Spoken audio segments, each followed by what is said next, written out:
bringing you inside the USL Championship and League One. Segmer's got there, Marquinhos! He's been knocking on the door! He knocks it down! Diving into all the biggest stories and top headlines. You are ripping and roaring today. This is USL All Access. It's almost impossible to recreate that level of magic. With Mike Watts and Devon Kerr on Sirius XM FC. Welcome, everybody. It's USL All Access on this Tuesday night. So much to cover this week as USL Decision Day is in the rear view. We've got champion in League One. We already know the champion in the championship for the regular season, but they made a bit of history as well. Oakland needs a new coach. Shocker, I know, again. Also, the retirements keep streaming in. Leo Fernandes, Forrest, Lasso stepping away from the game in Tampa. So Devon and I sit down with the two of them, a retrospective on their time, why they chose to step away now. And Devon, it's a good reason to break out the Rowdy kits. I've always loved the hoops. I've always loved Forrest, Lasso, and Leo Fernandes. And it does feel like an end of an era for that club, recognizing that Dom Casciato is turning things around, already hearing about players that they're bringing in, a real key important piece that's going to go up top. Nice midfield addition as well. But to lose Neil a couple of years ago, obviously Lee Cohen back in 22, and the players that were a part of this DNA for so long. No disrespect to the new group, because different is good. It's going to help revolutionize them. But it does just feel weird, right, Watts, that we're moving away from what was such a glorious streak, and also selfishly knowing these guys off the field, really good people, man. I respect the conversation we had with them, and they pull the curtain back, and they're very honest about what's next for them in life and why they're heading that direction. No doubt. So you'll hear from Leo and Forrest in a moment. You just heard from Devon Kerr. This is Mike Watts. Emmett McConnell's at the controls. It's also worth noting end of an era in a couple different places for a couple of different guys. Juan Agudelo is stepping away from San Antonio. Daniel Bruce is leaving New Mexico. Dev, you sent me, I think it was Juan, where you sent me a DM and just said, dude, it's everybody. What the? We've never had a stable enough second division in this country that we had 10-year players finish their careers in the league and retire of their own volition.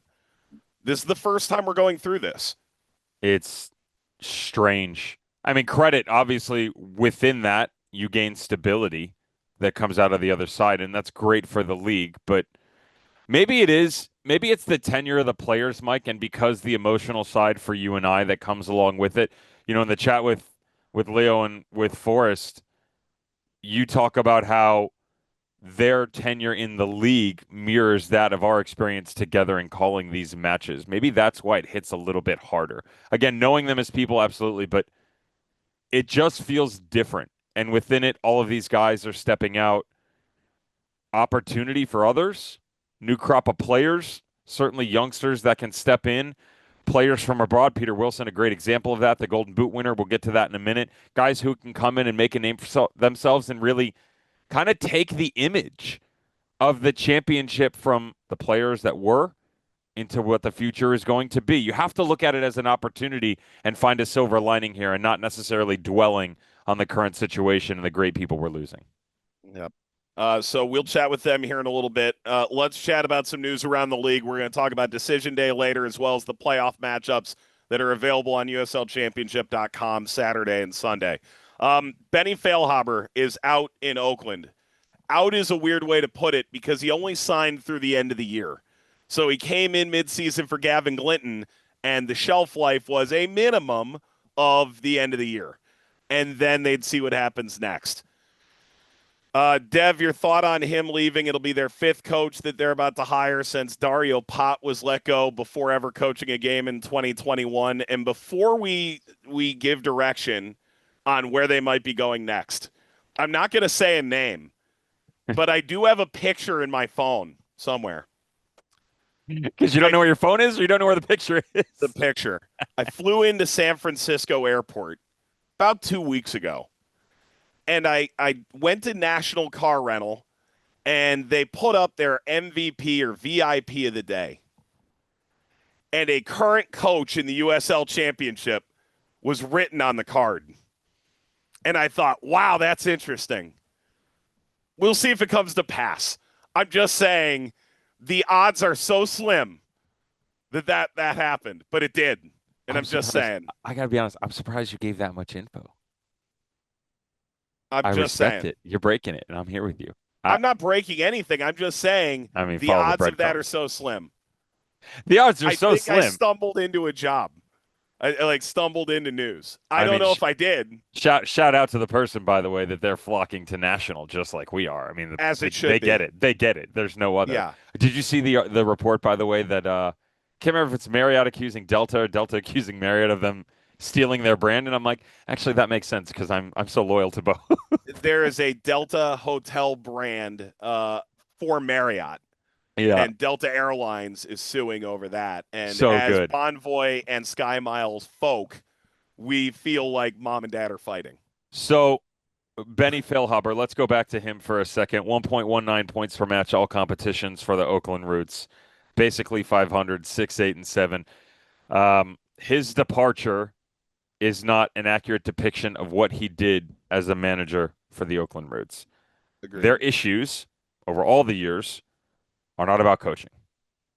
And I hope that the next person coming in is given more freedom to do what they want with the roster and not necessarily some of the powers that be that have been involved. That's not to say that they're bad people and that they've made poor decisions. They've just made decisions that have affected the organization as a whole. It's not that dissimilar from Hartford Athletic, finally letting Brendan Burke go run with it. And look where that has gone. It is amazing to think that the person that you brought in to do their job is finding success because you're allowing them to do so. So, Benny Feilhaber tactically gave them freedom. They were more aggressive. They were more attack-minded for sure. Peter Wilson benefited from that the most. I'll get into a great story when we talk about his Golden Boot run and the direction that was given to him by Benny Feilhaber. But there was real belief within the club. If they kept him, I would have liked it. I understand why they've changed. I'm not saying I agree with it. You hit it on the head. This was always going to be a trial for both sides. He did not move his family. He went there for a job. Not a life, not a career. He went there for a job. If it turned into something else, great. Didn't work out for both parties. He will get another job. There's no doubt about that. Championship or not, we'll see. The greatest thing about Benny Feilhaber is his ambition. He's not interested in being some second or third tier assistant coach somewhere. He wants to be the guy on the sideline pulling the strings. That right there, the confidence that he carries, is enough for me to give him another look. Dev, let's chat about awards, not the ones that we don't get to vote on. No, the Goldens, which is to say the awards that are statistical achievements. Damian Loss gets the Golden Gloves. 0.70 goal against average is the best of any goalkeeper in the league who played enough games to qualify. I went back and looked at notes when I spoke to Danny Cruz about him early in the year, and he said he knew that I wanted him back. I knew that I wanted him back because we saw him grow last year. He said, I spoke to the sporting director in Austin. Damian wanted to play first-team minutes. This was a chance for him to improve his long ball delivery, which was a focus throughout the year. They also had 3 to 4 backup plans if that did not work out. Not the least of which they felt comfortable with Danny Fernandes if it ended up going that direction. Congrats to Damian. Aiden Quinn is the Golden Playmaker, 11 assists, 5 in his last 8 games. Peter Wilson wins the Golden Boot. He tied the record of Haji Berry 2018 Sporting Kansas City to 8 straight games with a goal, had 11 in that span that pushed him ultimately above Cal Jennings by 1. It's worth noting Cal is the league's golden penalty merchant, scoring 8 of his 9 spot kicks throughout the year. Thoughts on sort of the 3 award winners? Quick comment on each one. Damian Loss, to me, one of the most difficult things to do as a young player is remain confident and command respect. That's at the center back position, at the goalkeeping position. 21 years of age, on loan last year from Austin into Louisville, to immediately gain that from his teammates and to continue to push the level of confidence. Never a question about talent for Damian Loss. Well deserved. As far as Aiden Quinn, I'll be the first one to an extended apology. Assuming he comes back, I think it's a very good assumption. I said that I didn't believe he had it in him to catch Canardo Forbes. Hold my beer, he said. 11 3 times he's gone double digits. First player in the history of the championship, second player to hit 60 all time. I apologize, Aiden Quinn. Never a doubt my affection for you as a player. Didn't know you were going to keep going.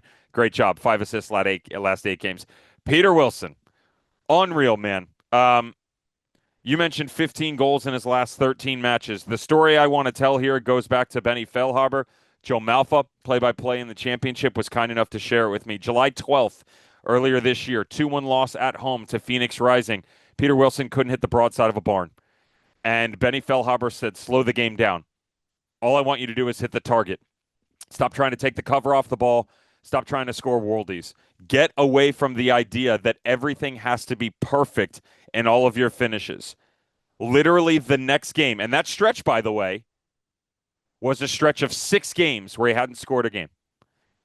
In the run-in, the next game that he scored in Loudoun, he only missed 1 match where he didn't hit the back of the net. Simplifying the game and relatability from a coach to a player. Perfect example of how Feilhaber took a good player and made him great in a moment, and how Peter Wilson was able to take the information given to him, separate all the BS, and go find incredible goal-scoring glory down the stretch. All right, when we come back, Leo Fernandes, Forrest Lasso set to join us as they commence their retirement from the Rowdies. Amazing, amazing celebration despite a difficult result on the weekend of their efforts at the club over the years. We chat with them after this on USL All Access. Let's get back to USL All Access on Sirius XM FC with Mike Watts and Devon Kerr. Welcome back, everybody. It's USL All Access on this Tuesday evening. If you miss a part of this upcoming double feature interview, it's available tomorrow on the USL YouTube page as well as on the Sirius XM app. Look, as promised, starring attractions, and they have been since the minute they entered the league. Forrest Lasso, Defender of the Year, not once but twice, did it back-to-back. He's the only player to have ever done that. Then he won it again, a third Defensive Player of the Year. 216 appearances in totality, 5 consecutive all-league selections to the first team, including 120 appearances with the Rowdies, with Charleston, Cincinnati, then Nashville, Tampa Bay, a trip overseas to Sweden, back to the Rowdies. He just has stepped away from the game. His teammate Leo Fernandes played in Philadelphia.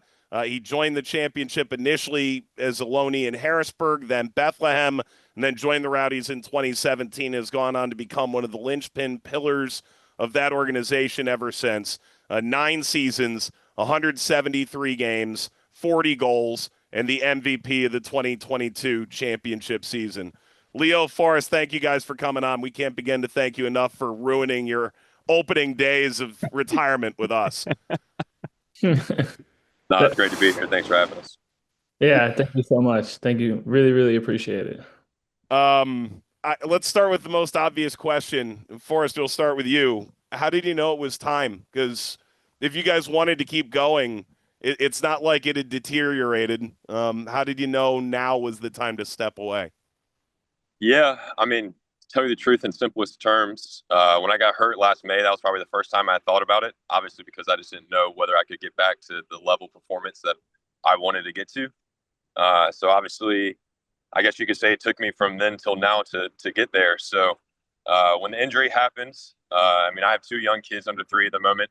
I speak a lot about how important family is to me. And so in the past year and a half, when I got rewind a little bit, when I got hurt, I think those first 48 hours may have been like my deepest, darkest depths. And I told myself, I said, if I want to get back just for me, not for anyone else, but if for anyone, it's for myself and to show my family and my kids that, when you get hit with that adversity, you truly do, you can't quit. You got to overcome it. So that was the first major test for me. And like I said, I needed to get back for myself. So all I wanted to do was play footy again. And I was fortunate enough to get back in 9 or 10 months. And then obviously had this past year. And for everyone that followed the Rowdies, I mean, it was quite a ride. There was a lot of ups and downs as a collective, but also for me personally.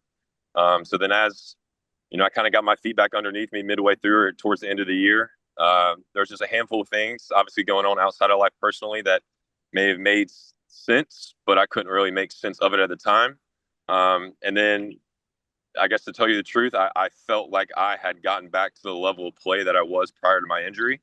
And with everything that had, like I just said, or had been going on, that was maybe the final thing for me, the final bit of closure. And it certainly didn't finish the way we wanted it to, but soccer's given me more than I ever dreamed of. It's always overfilled my cup. It's literally been a blessing. And of course, I think I could keep going for 3, 4, 5 more years, what have you be it. But like I said at the beginning, my family's the most important to me. So I have 2 kids under 3.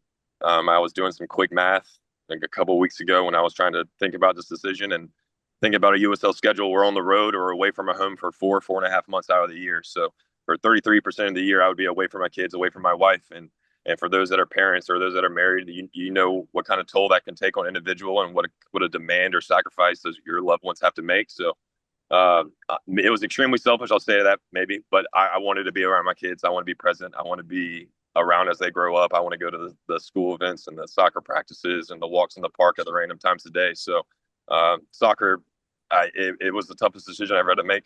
I'm probably going to get emotional again thinking about it, but it wasn't about me. It was time to make a decision for the betterment of my family. How do I gotta follow up that? Sorry, bro. Is this Sorry. what it's like in the locker room for the last 7 years? That's why I always speak first, because like Leo, let's start with you.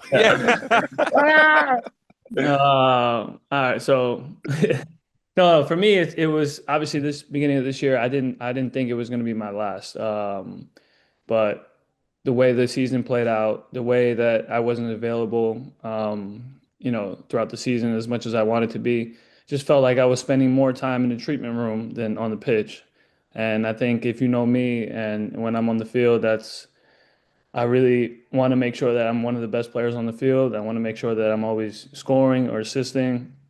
And since I wasn't able to do that, last year or this year, I just felt like it was time to move on. Um, Obviously, I could have still chased another year, played somewhere else, but similar to Forrest, right? I have 2 kids, a wife. Didn't really feel like it was fair to them to move them across the country or back up to New York or whatever the case may be. And honestly, the Rowdies were super super nice to me and my family, and they offered me something that I really couldn't turn down. So for me, it just made sense at the time. Obviously, I still love to play soccer. I still love to compete. I still think I'm going to do that, just probably not at a professional level anymore. You guys have given us the why. I'm curious the how. Leo, we'll stay with you. Having only had the opportunity to play at the pro level for 4.5 years, injury was easy for me to say, I can't do it anymore. You both have said to us that physically and portion of you mentally that, yeah, you could get through it. Now, take away the intangibles that are the most important pieces. I want to say that my views certainly align with that on the family side. To know that you can still do it, but for reasons that you have put in a specific order, you've made the decision not to. How does one then turn and walk in the front door at Al Lang or wherever you all decided to give this news to the higher ups and say, this is where we're going to go? I'm sure it wasn't one conversation, but Leo, how did that actually play out in a professional setting of it's time, this is the path I'm going to take? Yeah, it's a lot of thought. A lot of thought comes into it. Obviously, the way the season was playing out didn't really help.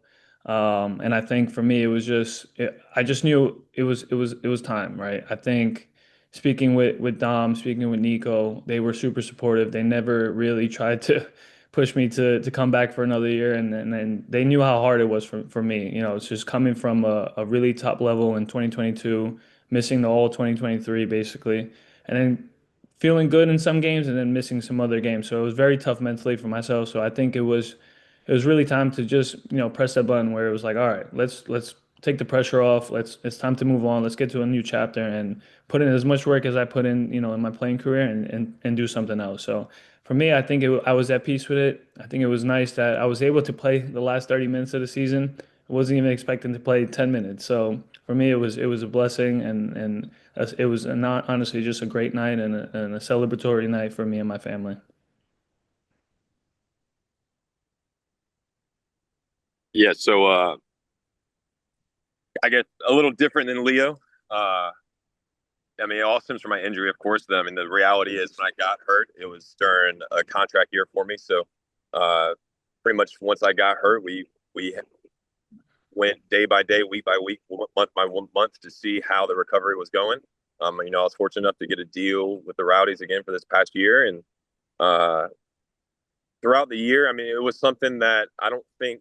Not I do know exactly. I didn't speak with my agent much. This was a thought that was mostly internalized. Obviously, my wife and I talked about it on a few degrees. Now, I guess the elephant in the room is I have some things outside of soccer, business-wise, or extracurriculars, or side revenue streams that have always intrigued me and I've always done. So they've been it's been a blessing. It's been amazing to have that as something to lean on, especially in a transition period like this. But throughout the year, like I said, my focus was only on soccer. I just wanted to get back and compete. The competitor in me wanted to, quote unquote, be the man and get back to that level of performance that I was maybe used to. But the human in me, the person in me, just wanted to play soccer again. I wanted to tie my shoes. I wanted to go out there. So throughout this past season, I honestly didn't think too much about the future. I didn't think about contracts. I didn't think about what would happen in the offseason. I was literally showing up every day and just playing. And then, like I said, maybe briefly earlier, is we have things outside of our lives going on personally that are great. So I have been maybe pulled or exposed to opportunities in other directions. And at the end of the day, when I boiled it down and thought about what was the most important to me and what lies ahead, I have 2 kids under 3. I want to be around as much as possible. So I think my coaching staff, I think Dom, I think Nico, I think my teammates, they all knew or know who I am as a person. They knew what was important to me. My wife and I are pretty active on social media. So everyone sees how much time I like to spend or try to spend or what I do with my kids and how much that fills my cup. So I don't think it's a massive surprise that I'm walking away for that reason. But I do think a lot of people, coaching staff included, were a little surprised that it came as soon as it did. I'm going to tell you the truth. My own family, my parents, my siblings, some of my best friends that are not blood but could be. They were just as surprised or shook. They thought it'd be going for another 2 or 3 years, but it can happen fast. To answer that question as simply as you said, how did it happen? For me, it kind of happened in these past couple weeks.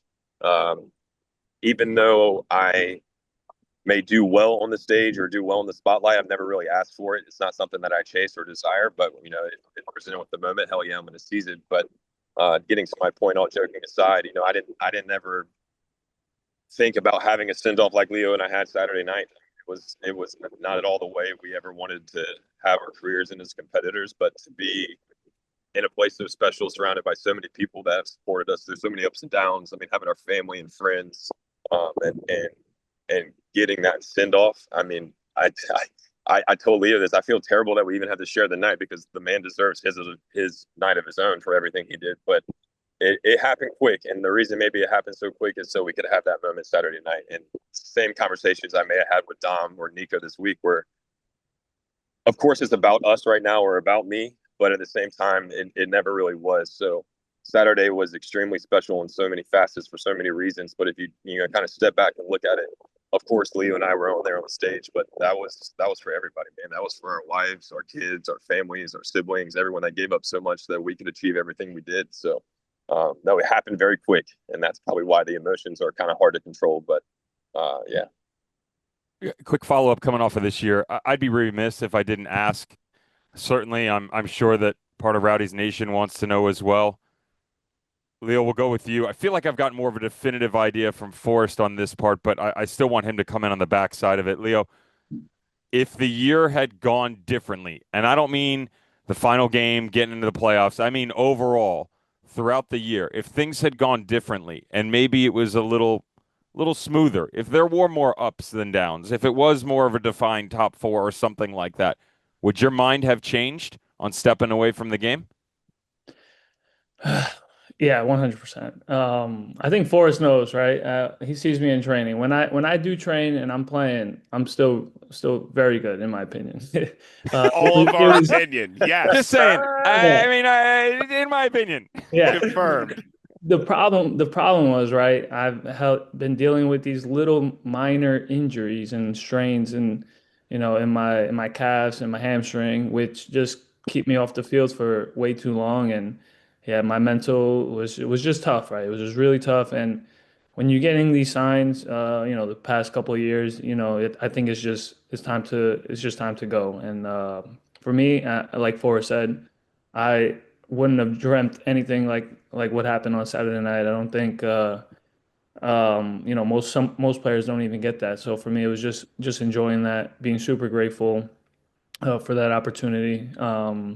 Obviously, yeah, like Forrest said, my parents were like, no, no, you can play another year, you can go 2 more years, and I'm like, Dad, like I can't, like it's not working out right now. Like I'm in the treatment room for these last month and a half. I'm just trying to do everything I can to get into the training pitch. So for me, it was just looking myself in the mirror and realizing that it just might be time, and which is fine. I had 13-year great career, super proud of it. Won so many games with the Rowdies. So for me, it was just a celebration type of night on last Saturday.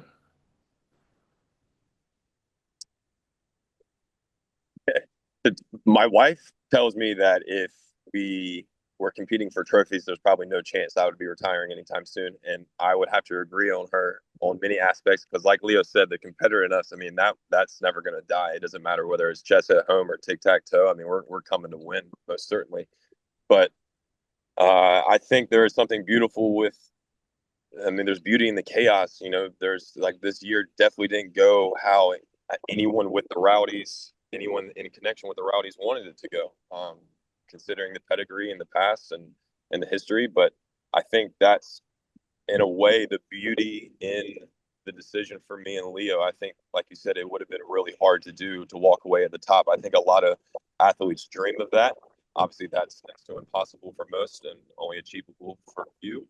But uh, I mean, the reality is, like kind of what Leo was saying, is whether win or lose, would things have been different? There's too many variables to give you a straightforward yes. I mean, obviously, you looked at what happened with us over the past 2 years. We had a handful of coaching changes. We've had a lot of player movement as well. There's the I use this phrase a lot throughout life, as corny as hell, but change is the only constant. It's a physics quote, but if you think about it, I mean, everything in life evolves, everything changes, styles, philosophies, ages, development. I mean, you name it. It's constantly changing and improving, and so you kind of keep up with that. And not to say that we're old and getting outdated and getting pushed out the door, but I think, like Leo said, when there's certain variables that keep changing and you seem to not be able to control them all, that might be the writing in the glass for you to kind of go another direction. So, yeah, I guess theoretically, who knows? Who knows? I guess we'll find out over the next couple of years how competitive Leo and I get, if whether we're getting stuck in with our kids or not at home. But we'll see. It's USL All Access on this Tuesday night, talking to recently retired now Rowdies legends Forrest Lasso, Leo Fernandes. I feel like this has been a pretty heavy interview. This is it's been a little heavy. We're going to change that dynamic a little bit. Leo, you've been around this organization long enough. The guy who used to wrangle you for interviews is now the head of soccer operations. The guy who was like running the video department is now the president of the Charleston Battery, but similarly held the job with Nico. The center back who played behind you became your manager from a Tuesday to a Friday. Like there's a little element of everybody moves up here, right? It's sort of like a hilarious The Office remake that you guys have been going through for the last decade. Yeah, for sure. I mean, you said it. I mean, the craziest one to me was Neil, obviously. Playing with him 90 minutes on Wednesday night, and then Thursday he is the head coach. So yeah, that didn't happen to me. I'll tell you guys right now, I won't be the head coach, but Okay, good for you, Dom. You still got the job. no, that's not going to happen. But no, I mean, the Rowdies are a top class organization, and for me to be able to still be in the building and work with top players and coaches it's just a great opportunity for myself, and I think it's a great way to learn and keep growing as a person in professional sports. So I'm excited for the opportunity, and Yeah, no, I mean, I hope to one day, be in a top level coach, or where Nico and Lee are. But right now, I gotta still learn and grow. Love that. Forrest, on your wrist all these years, FFF, right? Faith, family, football. How do you replace football? Is it just watching more football? Like, what's the next step in the triple F dynamic? It's going to be a Yeah. tight end. I mean, well, I guess we're going to find out. It's yeah. I mean, two of my younger brothers were college football players. One was a tight end, one was a wide receiver. So maybe my sons are going to follow suit. I mean, hell, if they're my size, they have a better chance of being in the NFL than they do playing, the other footy. All jokes aside, no, football or footy will always be important to me. To tell you the truth, over the past couple of years, maybe the second half of my career, I of course watch film and I of course watch soccer, but I found myself becoming less of a fan of a team or clubs or organizations, and kind of just enjoying the sport at its purest form. So not necessarily caring who wins or loses, and literally just watching it for the beauty of it. So I think now that the competitive part of me needs to be replaced or filled, I honestly, I think I'm just going to enjoy it at its purest form. I think I already have friends here that have hit me up about adult leagues and pickup basketball. So to tell you the truth, I haven't snowed or ski boarded since I was 12 or 11. I haven't done any extreme sports. I haven't played pickup basketball with any of my friends since high school even. So there's a lot of little things in life that I just kind of sacrificed or pushed to the side because it wasn't worth risking an injury or missing out on what I was trying to achieve. So there's a lot of random things I'm going to be doing, certainly. Does football get replaced with anything else? No, soccer will always be third for me. I mean, we have 8 soccer balls in our house right now. Our kids break stuff all the time. There's goals out back. I mean, it's in my DNA. It's in my blood. I dream, eat, sleep it, you name it. So it would always be there. Hopefully, one of my little guys wants to tie some boots and follow in dad's shoes, but there's no pressure from me. So I spoke with Jan Ecker about this a lot. I've always asked him, like, hey, how did you know that, your daughters wanted to do essentially what you did, but maybe even do it better? And he said they just told her. So I'm fingers crossed waiting for the day where one of my little guys looks at me and he's like, hey, Pops, I want to do what you did, but, I want to go play Champions League or play for the national team or something like that. So when that day comes, oh man, we're going to be out back. The cones will be down. He's going to hate seeing that side of dad, because that competitor side of dad is going to be dormant for a few years. But when it comes back, we'll be ready to rock. I've always wondered for you guys. I think people probably look and say, what are your fondest memories? What means the most? Things like that. I actually have a different one. I have some special moments that just make me smile, remembering times and certain locations that I was at. Look, NASL, USL, MLS, individual awards, title runs, like you guys have been through all of it. Forrest, I'll start with you. What's one of your most fun memories? And it doesn't have to be because of a title run, and it could have been. I mean, everybody's going to look at the assist to Lucky. I get that. I'm just curious, like when you look back on this and go, man, that's a really fun memory. Maybe it was even something from a road trip that's going to stick with you no matter what. Yeah, I think, and you're going to hate me a little bit because this is like political, corny answer of whatever, so be it. The road trips, the flights in the airport, all the idle time you have with your teammates, the banter is next level. You know this, we know this. Yeah. And to tell you the truth, some of those memories I can't even share explicitly because I can't. I would get in trouble. I'd get canceled. All the things. All jokes aside, yeah, it's hard to put your finger on one thing. But for me, and maybe my answer changes over the years, but with the sentiment I've been feeling over the past couple of weeks and what we experienced Saturday, the best part for me, the best memory, the thing I enjoyed most, no disrespect for my teammates or my coaches or any of those guys, but after games, when you're signing stuff or you're walking off the field and you see those little kids with their parents that are begging for shin guards or hair bands, or they're asking you to sign their school shoes or to sign their arm or whatever it is, it's always crazy.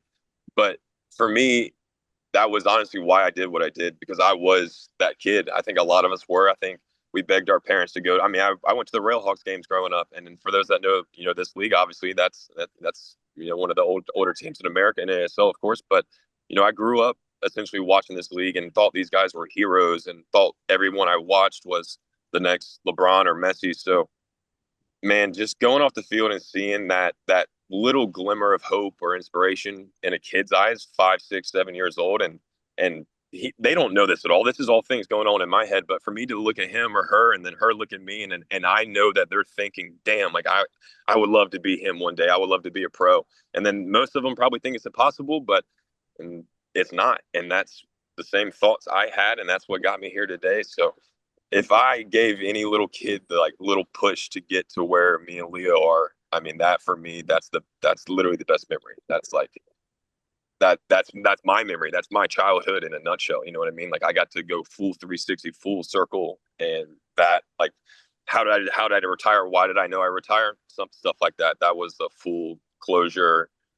I can't even find the words to tell you the truth. Like that for me, I'm speechless. Yeah.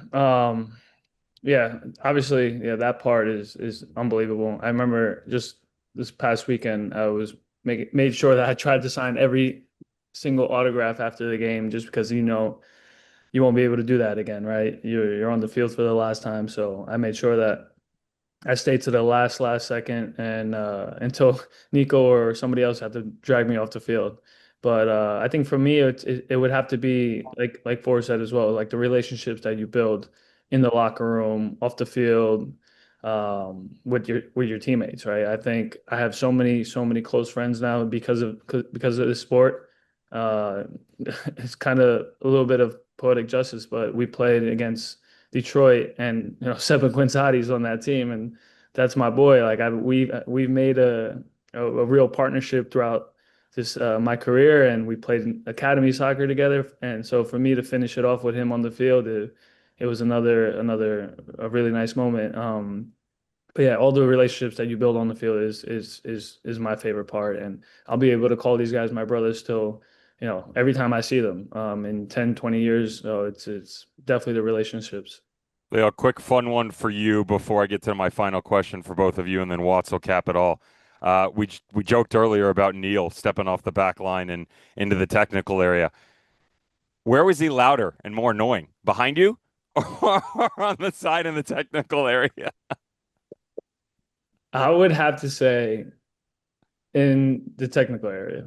Definitely. He's on the sideline. He is just yelling the whole time. I think as a player, he was more organizing, obviously still yelling, but on the sideline, especially when I was playing, left wing back, left wing, and I was on his side, I knew I had to, close my ears and just focus on the game, because he's just going to be yelling at me the whole time, good or bad. And the percentage of words that came out of his mouth that you didn't understand was what? I mean, the first couple of years was like 80%. 80%, I had no idea what he was saying. And then obviously we got a lot closer, and I would say still 50-50, but love it. Guys, we're into stoppage time. Let's speed run this a little bit. 2020 final, did it actually happen? Because Devin says it did. I know it didn't. Says it on the bottle right there, boys. This has been a joke for... Here's a better way. It is a running joke. Here's a better way. What's the final score if that game happens? Because you guys, both teams were insane that year. I would say we win. Let's go 2-1. 2-1 Rowdies. Forrest? Yeah, I was going to say 2-1. I don't think it would have got 3-2. I hate even saying that we would concede because we were locked down defense, but 2-1. Everybody conceded against that team. Don't worry. Yeah, I mean, they had some firepower, man. It would have been an electric game. It would have been an entertaining one for the ages, but I think 2-1 is probably the best guess. Best banterer you ever played with? Max Lekowicki. Oh, he's actually up there as well. Jordan Darty has very, very good banter as well. Richie Ryan, Patty Barrett. I mean, anyone those Scottish Irish guys, that's in their blood, man. Love that. Is the reason you stayed with the Rowdies all these years because of the collared shirt jerseys? No, but I like it. Sounds like Leo hates it. Sorry, dude. No, I don't mind them. But like Devin said, the Nike jerseys were my favorite, and once we weren't Nike anymore, I was devastated. Your Wikipedias, Leo, yours says former professional soccer player. Forrest, yours says is a professional soccer player. He's coming back. Leo, who updated your stuff. Forrest, does that mean you're already out of retirement? No, No. It's only a few days in. Nothing's changed. I don't know. Maybe my wife did it, but it wasn't me. Talk about a way of filing the paperwork. Yeah. Look, I said it before we started. The Rowdies are going to be here in 50 years. There's going to be some other random brand on the jersey and a 100-year patch, and you guys are going to be the reason why. We can't begin to thank you enough for the impact you've had on us calling the championship for fans, watching the championship, for what you did for fans in Tampa and St. Pete and the whole sort of that Floridian area and beyond for the game. Amazing careers for both of you, and we're so grateful that you spent time with us, just sort of walking us through what's been a couple of the most illustrious careers we've seen in the championship. Thank you, guys. Yeah, thank you guys. Thank you for having us. I appreciate all the kind words. I mean, not much more to say, but thank you. Yeah, thanks for having us. That is Leo Fernandes, Forrest Lasso. If you miss any part of the interview, available on the USL YouTube page tomorrow and on the SiriusXM app as well. We're back to take a look at the upcoming playoff matches when we come back. Giving insight to all the biggest moments in Championship and League One. This is USL All Access on SiriusXM FC with Mike Watts and Devon Kerr. We're back here on USL All Access on this Tuesday evening. Mike Watts, Devon Kerr. Decision day is done in the championship. Let's chat about the results that most shaped the playoff field as we now know it. North Carolina and Loudoun was a question of home field advantage. They've been 3-4 throughout the year. North Carolina wins 1-0. They take the home playoff game against Loudoun next week. And so they'll play again in Cary, that duo in the 3-6 game. Dude, so that situation right there, reminder, Hartford and Rhode Island earlier this year, Hartford and Sacramento. When did Groundhog Day become the standard in this league? It's wild. It's utterly wild. Pittsburgh. They took on Phoenix, got a 1-1 draw. That gave them a 1-point advantage over Hartford, means they will host Hartford in the 5-4 game. Dev, the big question at the bottom of the East, Detroit, Tampa, and Indy were all alive. The path opened for Indy. It did. Detroit got a draw against Tampa to oust the Rowdies. It meant Detroit did not finish off Indy. So Indy loses in Orange County in the final game of the year. They missed the playoffs by 2 points, and Orange County gets into the playoffs on the last day, jumping into a 7 seed. So, congrats to Detroit for getting in. Guess that's what we're going to call it. Backing your way into this, which is exactly what happened. Indy, too little, too late. Aiden Quinn tried to push them over. Really saw some nice quality combination play, transitional from Indy down their stretch. They were just battered and bruised all year long, man. They didn't have a deep enough roster, didn't have the horses to get them over the line, constantly picking up little injuries off the ones that were available. And I wonder what the future of Indy 11 looks like. That's not saying I know anything. That's another example, like Hartford and like we talked about for Oakland and who is going to be their new head coach, of the owner getting out of the way a little bit here and letting whomever ends up being the head coach, letting them go do their job. That roster needs a massive revamp. They're too old. Tampa Bay Rowdies. I'm sad because I see the writing on the wall. Dom Casciato is going to make this a top 4 team next year. Already talked about the striker that they're bringing in. No doubt in my mind that player is going to pull solid 12 goals for the team, maybe even 15. The success has already been there. And as mentioned, the midfielder, I wish that they would have gone to Dom Casciato sooner. Also, the strength of schedule that they had to endure, far too difficult. I don't understand for Detroit right now what their identity is going to be moving forward because of the massive task that is going to be the matchup against Louisville City. You know, Mike, I went back and looked at their overall results. You know, inconsistent is an easy one. They beat North Carolina at home on October 4th. They won 2-0. As I continue to scroll back through all of the results, do you know the last time they beat another top 4 team? I'm curious if you know when it was. You'd have to go back to probably June. No, you have to go much further back than that. Okay. You'd have to go back Not to a lot last of time season. in this show. You have to go back to last season. Wow. They have not beat a top 4 team outside of the result against North Carolina, who squeezed their way into a top 4 spot. They give up sloppy goals. They open it up. They attack. They don't. For a team that had such an ingrained identity for so long, this is going to be one of the biggest tasks we've ever seen in the matchup in the 1-8. Meanwhile, Orange County does get in that whole debacle of three-way disaster. Detroit as well out of that game because Indy fell out. All right, in the West, El Paso loses to San Antonio, but Phoenix only got a draw. El Paso will host Phoenix. If Phoenix had won against Pittsburgh, they would have hosted that playoff game. San Antonio also clinch. Colorado Springs, they stay in. Lexington falls 3-0 against Oakland on the last day, and Lexington falls short. Sacramento, they got a 1-0 win against Charleston to lock their 2 seed, and then lost to Miami with a rotated squad on the weekend. Quick thoughts on those? My concern isn't just about the rotated squad for Sacramento. To me, the quality that Neil Collins has put into them, Mike, defensively, it has to be better. You know, they're taking chances going forward. I respect it. I think the front line has lost a little bit of rhythm. They're pushing in the midfield. They're pushing on the width. The back line is isolated in way too many one-on-one situations. Again, rotation of players or not, and they're giving up sloppy goals. If you compare that to an Orange County team that attacking-wise has started to find rhythm, the home team here has benefited over the last 10 matches. It's 5-2-3. Only 2 losses for the home team in 10 matches overall. So it favors Sacramento. But defensively, the way that they're conceding chances and getting Usman Silla back for Orange County, I like the idea of what is here. A massive letdown for Lexington. No wins in their final 5.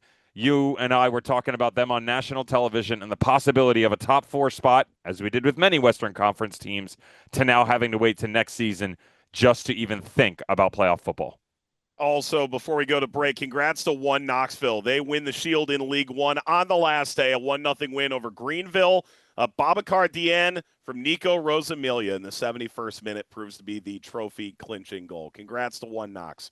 All right, when we come back, we're going to hit the playoff schedule that you will not want to miss Saturday, Sunday in the championship after this. You're listening to USL All Access on Sirius XM FC. Here are your hosts, Mike Watts and Devon Kerr. We're back on USL All Access on this Tuesday evening. Get ready. It is the quarterfinals in the East and the West coming up this weekend. Devin and I are just going to jump right into knockout football here. Pittsburgh and Hartford are going to lead things off 6:30 p.m. Eastern time in Hantan. It is on ESPN+. 2 notes on this, Devin. Most road points in the league. Louisville, Tulsa, Charleston, they're all top 2 seeds. Makes a lot of sense. Hartford is 4th. Yeah. 18th all-time meeting, by the way, between the 2 teams. Most of any opponent for Hartford. Hartford has won exactly 2 of them. One of them was to win their group back in 2020. Well, there's right on the point that I wanted to hit. Not only have they struggled versus them historically, they've struggled against them this year in the Brendan Burke era. There are only 3 teams in the championship this season that swept Hartford Athletic. That's incredible because the run of form for Hartford has been near perfect from the second half of the season, the start of July. Charleston, the Tampa Bay Rowdies, ironically enough, and the Pittsburgh Riverhounds. They have real trouble with the tight-knit spaces that are defensively. It's got to be about rotation in midfield here. Hairston's had an incredible 5-7 game stretch right now. He pushes this team to another level. They get a result, but it's got to be about his commanding presence in the midfield. I'm not worried about either side of the ball for them. It's central in order to get success against the Pittsburgh Riverhounds.